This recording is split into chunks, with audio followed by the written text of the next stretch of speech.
보듯이 이미 여러분 안에 충만히 있습니다. 그것을 믿고 받아들이시고 한 주 동안 힘차게 은혜롭게 사시는 한 주 되시길 기원합니다. 오늘 제목이 좀 이상하지 않으세요? 제목을 좀 의아하다고 생각하시는 분들이 계실 겁니다. 풍부란 단어는 선천적으로 타고남의 뜻을 지니고 있는데요.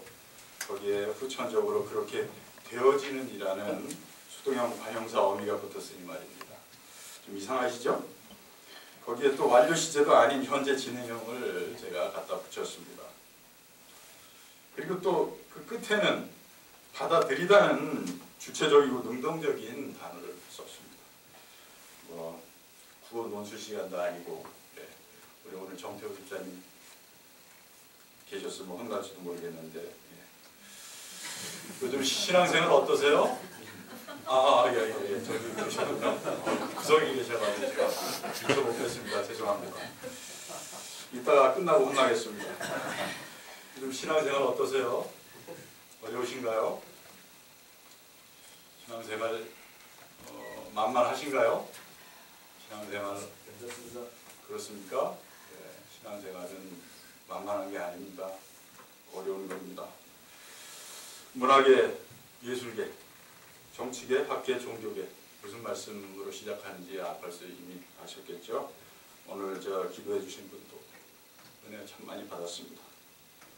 사회 전 분야로 퍼지는 미투 운동으로 인격이나 사상이나 행동 등의 모범이 되는 위치에 계시는 그래서 그 자리에서 자기 역할을 성실히 감당해줘야 할 지도층들이 그들의 지위, 권위, 파워, 권력을 남용하여 인간이 인간을 짓밟는, 그래서 상사도, 원로도, 선생도, 스승도, 성직도 무너지는 사회. 그야말로 어른에 대한 존경이나 또 공경심은 고사하고 윗사람에 대한 신뢰도가 땅에 떨어지는 그런 사회 되고 있습니다. 또 전직 대통령 중 5명이나 검찰 조사를 받기 위해 포토라인에 서서 국민께 머리 숙이며 사죄 같지도 않은 자기 방어적 변명을 듣다 보면 왠지 제 마음이 무덤덤해지는 것은 아마 선행학습의 결과가 아닐까 생각해 봅니다. 한반도 정세, 미중노일, 주변 강대국의 위정자들의 외교적 행보나 그들의 자국내 정치적 면면을 보면서 인간에 대한 왠지 씁쓸함, 그 지도자들을 보면서도 왠지 씁쓸함을 지울 수 없는 것이 저만 그렇게 느끼는 것일까요? 신자본주의가 지배하는 기업윤리에 철저히 최적화된 인물. 자기와 다른 견해를 가진 사람은 트위터로 해고의 의사를 그냥 적어서 날려버리는 인물. 인간에 대한 예의나 존중은 없고 사람을 자기 목적과 이익의 수단화, 도구화로 상대를 그렇게 전락시켜버리는 인물. 저는 오히려 김정은보다 트럼프가 더 위험하다고 보고 있습니다. 북미 간의 파격적인 외교적 움직임이 있다고 하지만 저 밑에 저 밑바닥에 제가 사실 갖고 있는 약간의 불안은 종국적으로 트럼프는 북한을 군사적으로 치기 위한 명분을 만들고 있는 게 아닌가 그런 생각이 듭니다.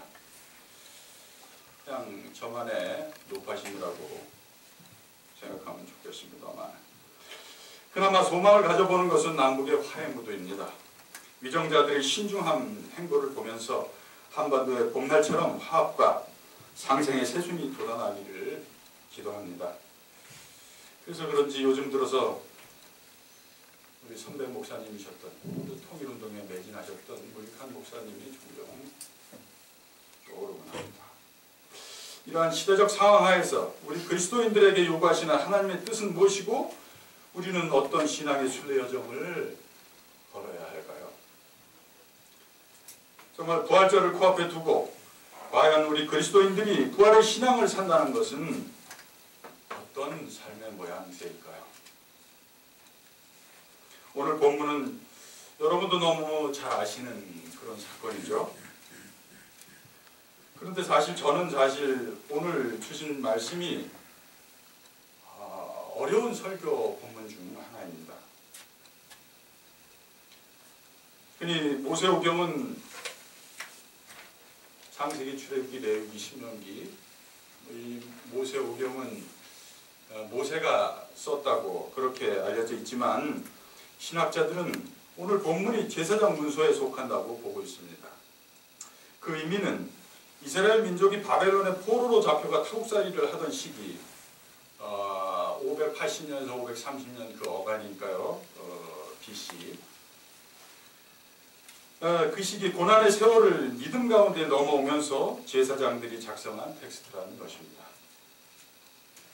타국에서 포로 생활을 하는 고난 가운데 하나님만을 바라고 의지하며 믿음으로 견뎌온 과거를 돌아보면서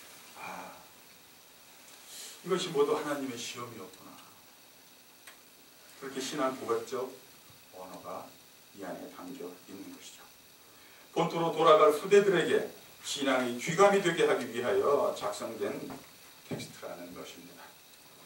제사장들은 이스라엘 민족에게 고국으로 돌아가는 길목에서 하나님께서 아브라함에게 주신 언약을 너희도 잊지 말라고, 또한 그의 신앙을 본받아 오직 하나님을 경외하는 믿음의 후손들이 되라고, 그래서 그가 받았던 복을 너희도 받으라고, 아브라함처럼 그렇게 굳건히 하나님의 언약을 믿는 자에게는 필히 복 주시는 분이 바로 너희들이 경외해야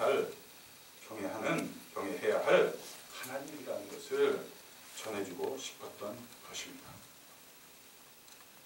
오늘 본문 1절에 하나님이 아브라함을 시험하시려고 라는 말이 나옵니다. 사실 우리는 우리에게 벌어지는 사건들이, 고난들이 하나님의 시험인지 아닌지 분별하기 쉽지 않습니다. 오히려 당사자는 모른다고 하는 것이 맞겠죠. 만약 하나님이 내가 이번에 이런 고난으로 널 시험할 거야, 그러니 잘 견뎌야 한다, 꼭 이번 테스트를 통과해야 해, 이렇게 말해주신다면 신앙생활이 좀 나을까요? 어떠세요?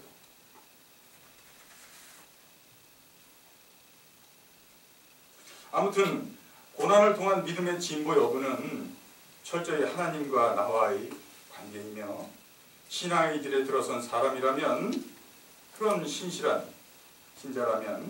고난을 하나님의 시험으로 여기고 로마서 5장 3절의 바울의 고백처럼 환난 중에도 즐거워하나니 이는 환난은 인내를, 인내는 연단을, 그런 연단으로 단련된 인격을 낳고 연단은 소망을 이루는 줄 믿고 따르는 것입니다.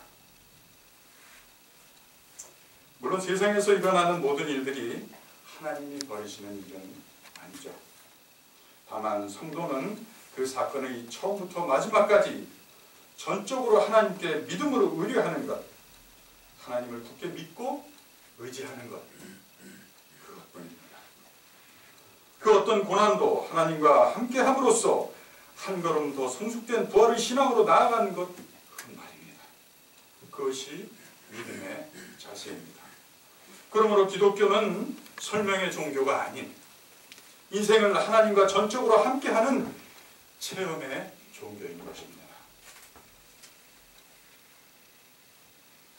오늘 하나님이 아브라함을 부르십니다. 아브라함아, 예, 주님 제가 여기 있나이다.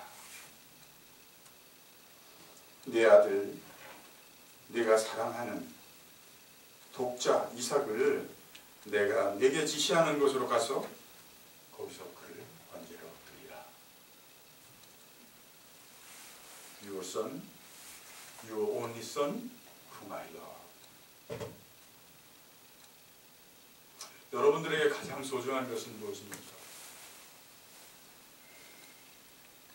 물론 오늘 본문처럼 자식일 수도 있고요, 또 평생 일으켜 놓은 명예일 수도 있고요, 또 신실한 사업가는 믿음으로 이루어온 사업장이 가장 중요한 여러분의 이삭이 될 수 있을 것입니다. 목사는 소명을 받고 확신 가운데 한양에 온, 그동안 한양에 오고 닦고 온 자기의 신학일 수도 있고요, 또한 교회일 수도 있습니다.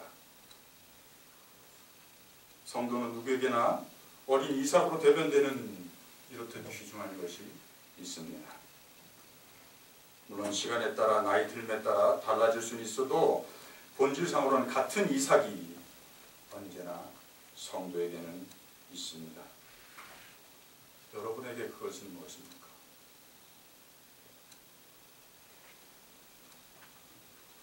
여러분의 신앙 여정 가운데 하나님 영광을 위한 도구나 수단 혹은 목적 자체일 수 있는 귀중한 그 무엇입니다. 물론 아직 미완성이지만 그동안의 신앙의 축적물로서 복의 가능성일 수 있는 그 무엇이라고 볼 수 있습니다. 물론 이것은 하나님의 약속 가운데 여러분의 신앙의 여정에서 받은 것입니다.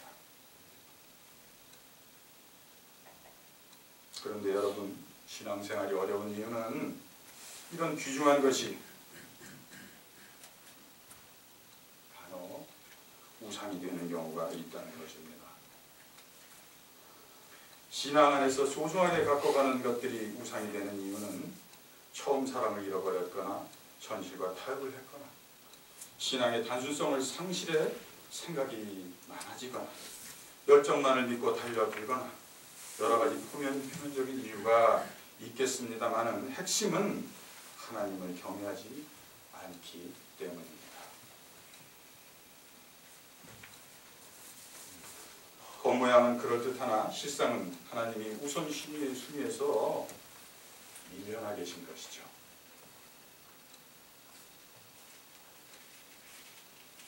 하나님이 계실 자리에 이삭으로 대변되는 그 무엇이 먼저 들어와 앉아있기 때문입니다. 그러므로 하나님보다 그것에 더 집착하게 되고 따라서 믿음이 없으니 전보다 더 노심초사하게 되는 것입니다. 당연히 내면에는 하나님에게서 받아 누리는 기쁨이나 평안이 내려앉을 자리가 없는 것이죠. 그래서일까요? 하나님은 그것을 번제물로 바치라 요구하십니다. 사실 믿음이 없이는 이 말씀도 이해가 안 되죠. 그래서 하나님께 따지듯 대들듯 되묻습니다. 이삭, 이 아이를 통해 바다의 모래와 같이 하늘의 별과 같이 자손을 주리라 하셨잖아요. 하나님 당신이 축복의 언약을 이 아이를 통해 주신다고 말씀하셨잖아요. 그렇게 약속하셨잖아요.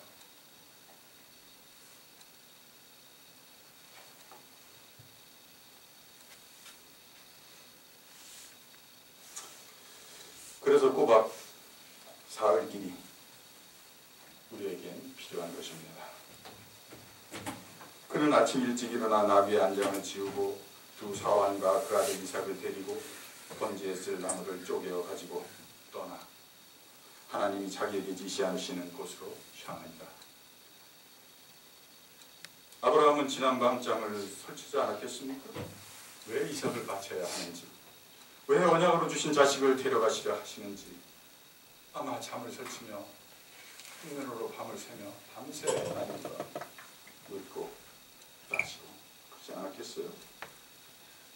그는 하나님이 지시하신 모리아에 닿기까지 1절 아무 말이 없습니다. 자식을 죽음의 제단 앞으로 끌고 가는 애비가 무슨 말이 있겠습니까? 아브라함의 내적 고통은 그의 입을 닫아버렸습니다. 그는 이 무거운 침묵 속의 나갈 길을 걸으며 아마 내적으로 오히려 더 크게 질문을 하나님께 던지며 하나님과 씨름하지 않았겠습니까? 그리고는 제3일에 아브라함의 눈을 들어 그곳을 멀리 바라본지라. 이 대목은 마치 전투에 나갈 만관의 준비를 다 하고 비장한 각오로 전장을 바라보는 전사의 의연한 모습 같기도 합니다. 그곳 모리아 지역의 한 산, 바로 하나님이 지정해 주신 장소입니다. 훗날 솔로몬 성전이 세워진 곳이죠. 따라서 아브라함이 이삭을 데리고 하나님이 지정해 주신 모리아 산으로 향하는 걸음걸음은 인간이 하나님께로 나아가는 숙제의 길이요, 자기 부인 자기 비움의 길이요, 풍부되어지는 그리스도인의 초월적 운명에 주체적으로 순명하며 나아가는 여정인 것입니다. 아브라함이 사환들에게 이쯤에서 나귀와 함께 기다리라, 아이와 함께 저기 가서 경배하고 돌아오리라 하고 번제나무를 취하여 그 아들 이삭에게 지우고 자기는 불과 칼을 손에 들고 두 사람이 함께 걷더니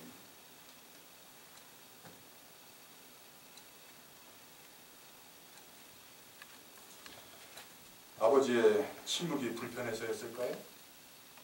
아니면 어린아이 이삭의 단순한 호기심이었을까요?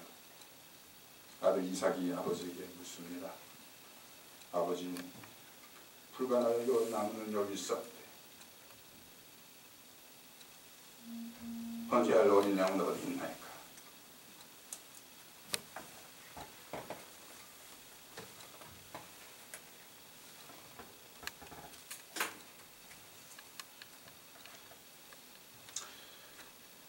여러분, 이 질문을 찬찬히 잘 들여다보십시오. 이 질문은 문자적으로는 이삭의 질문이요, 단순한 호기심으로는 그의 질문이 맞겠습니다만 사실은 이삭의 질문이 이전에 아브라함의 질문인 것입니다.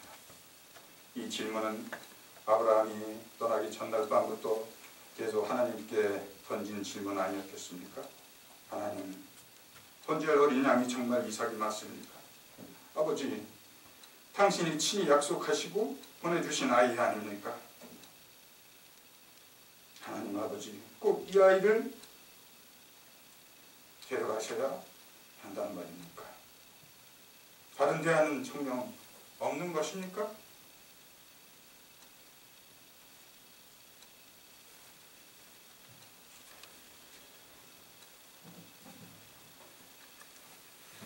그런데 여러분, 이 질문은 이렇듯 아브라함의 질문이요, 또한 예수님이 잡히시던 밤에 겟세마네 동산에서 기도하실 때 주님의 질문이기도 합니다.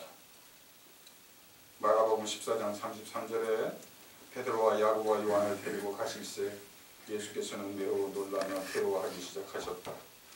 예수님은 제자들에게 내 마음이 심히 고민하여 죽게 되었으니,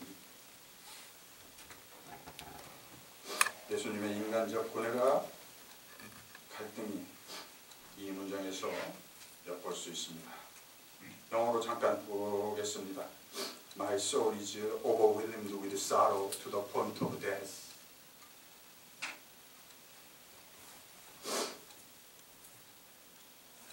나의 영혼이 죽음을 목전에 두고 그 슬픔에 몹시 휩싸여 있다. 내 마음이 근심에 쌓여 죽을 지경이다. 이게 예수님의 인간적인 모습입니다. 너희는 여기 머물러 깨어 있으라. 그리고 조금 나아가서 땅에 엎드려 빌 수 있는 대로 이때가 자기에게서 지나가기를 구하여 가라사대, 아버지여, 아버지께서는 모든 것이 가능하오니 이 잔을 내게서 옮기시옵소서.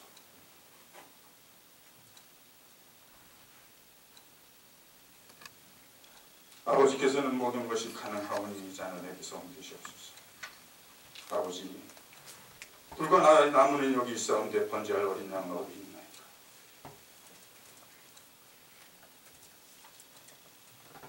이 질문은 담대한 용기로 이 땅의 미투운동에 불을 지핀 서지현 씨, 8년 동안을 자책하며 자신에게 화살을 돌리며 아픔을 당했던 서지현 검사의 질문이기도 합니다. 그의 종교가 무엇이건 간에 말입니다. 또한 앞으로의 치열한 싸움이 염려되어 증거를 확실히 준비해야 한다는 사회자의 말에 자신을 다 걸고 저 자신이 증거래요 라고 말하며 애잔하게 인터뷰했던 김지현 씨의 질문이기도 합니다. 직업을 걸고 미래를 걸고 장래를 포기하며 동참하는 피해 여성들, 그들의 질문이기도 합니다. 또한 남북을 축으로 하는 국내외 정세를 바라보며 안타까운 마음으로 다시 한번 한반도 땅에 화해의 물결이 넘실대기를 간절히 염원하는 실향민들, 이산가족들, 순전한 동포애로 애끓는 이민족의 질문이 아니겠습니까? 특별히 이 질문은 남북 화해 모두에 앞장서신 원육한 목사님의 물음이었을 것입니다. 또한 그가 이한열 열사 영교식장에서 피맺히게 부르던 26분의 열사들의 물음이었습니다. 이 질문은 이 시대 이 나라의 짓밟힌 인권을 바로 세우고 생명들이 넘실대는 평화로운 대동세계 하나님의 나라, 그 나라를 위하여 바로 우리 그리스도인들이 마땅히 품고 씨름해야 될 기도인 것입니다. 이 사회가, 이 나라가, 이 세계가 어제보다 조금씩 더 나아지고 있다면 그것은 저절로 그렇게 되는 것은 결코 아닙니다.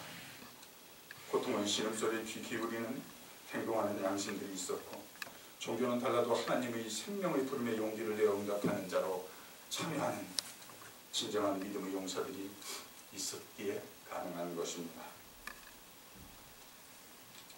우리는 이렇듯 많은 빚을 지고 살고 있는 것입니다.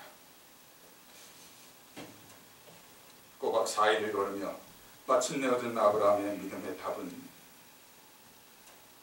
아들아, 번제할 어린 양은 하나님이 자기를 위하여 친히 준비하시리라.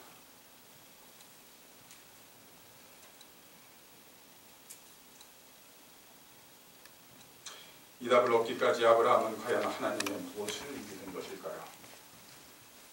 하나님의 무엇을 믿었기에 이런 대답을 이삭에게 할 수 있었던 것일까요? 첫째, 그는 하나님이 언약에 신실하신 분심을 믿었습니다. 거의 죽을 것과 같은 자신의 육신과 경수가 끊어진 지 오래된 사라의 몸에서 독자 이삭의 기적적인 탄생을 체험한 그런 아브라함이었습니다. 그는 비록 지금 이삭이 죽임을 당하나 하나님의 약속하신 능력에 의해 다시 회복될 줄을 믿었던 것입니다. 히브리서 11장 17절 이하에도 아브라함은 시험을 받을 때 믿음으로 이삭을 드렸으니 저는 약속을 받은 자로 돼 그의 독생자를 드렸느니라. 저가 하나님은 능히 죽은 자 가운데서 다시 살리실 줄로 생각한지라. 그러므로 비유하자면 그는 이삭을 죽은 자 가운데서 되받은 것입니다.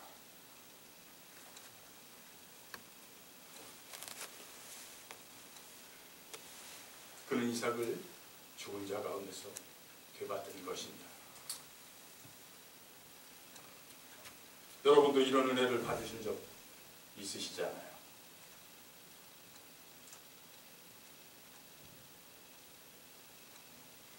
있으십니다. 또 아브라함이 믿은 것은 무엇이었을까요? 둘째, 그는 하나님은 온통 사랑 자체이심을 믿었습니다. 하나님이 당신 자신을 위하여 친히 준비하신다. 이걸 뭘 어떻게 말로 설명하나 싶습니다만, 그냥 하나님은 그러신 분인 것을, 사랑 자체이시기에 당신이 친히 준비하신다는 것입니다. 하나님은 사랑이시기에 당신이 우리를 더 많이 사랑하시기에 우리가 고통 중에 아파하고 괴로워하며 실망하는 소리를 듣고만 계실 수 없는 분이기에 하나님, 당신 자신,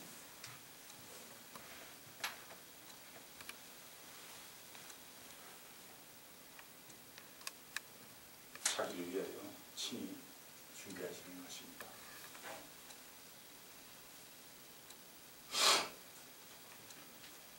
아브라함아, 아브라함아, 그 아이에게 손대지 말라. 아무 일도 그에게 하지 말라. 내가 네 아들, 내 독자라도 내게 아끼지 아니하였으니 내가 이제야 내가 하나님을 경외하는 줄을 아노라.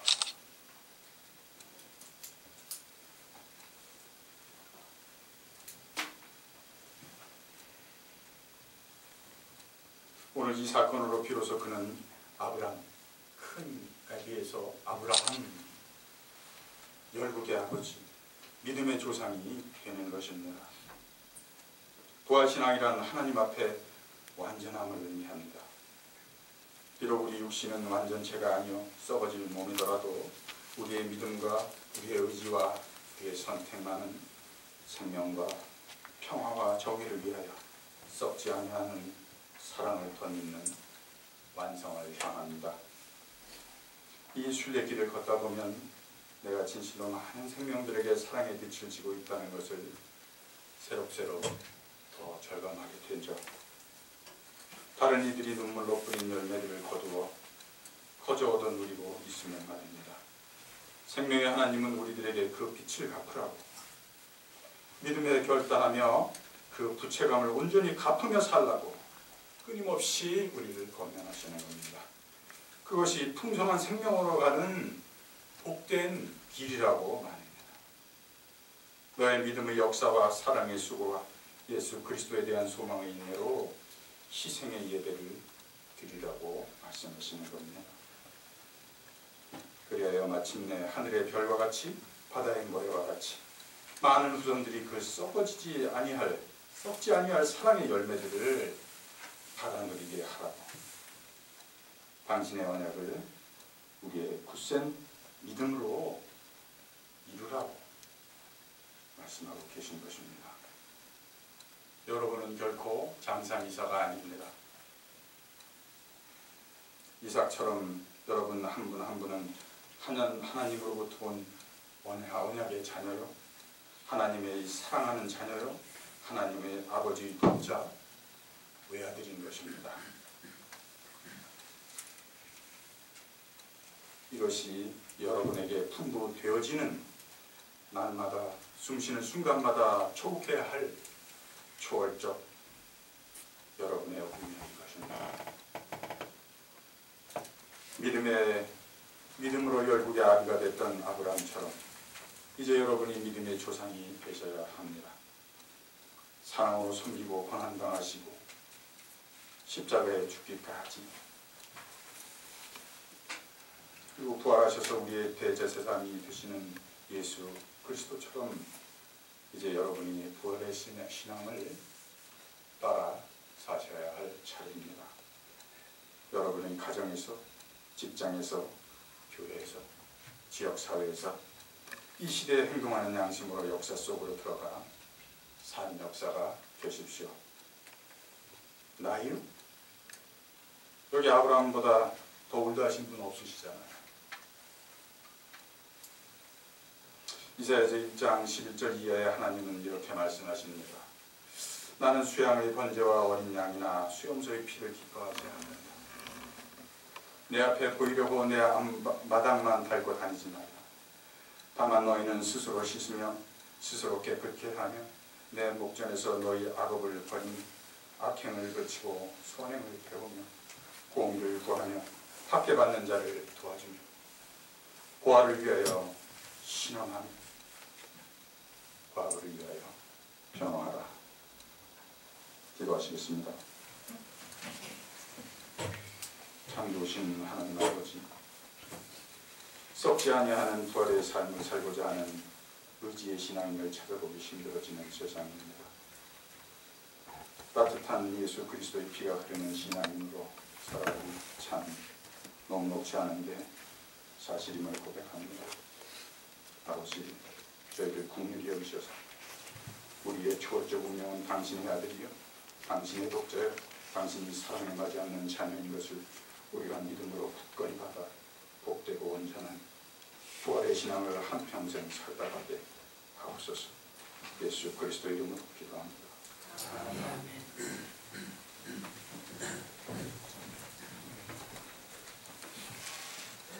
주여 말씀 감사합니다. 찬송가 311장 함께 부르시겠습니다.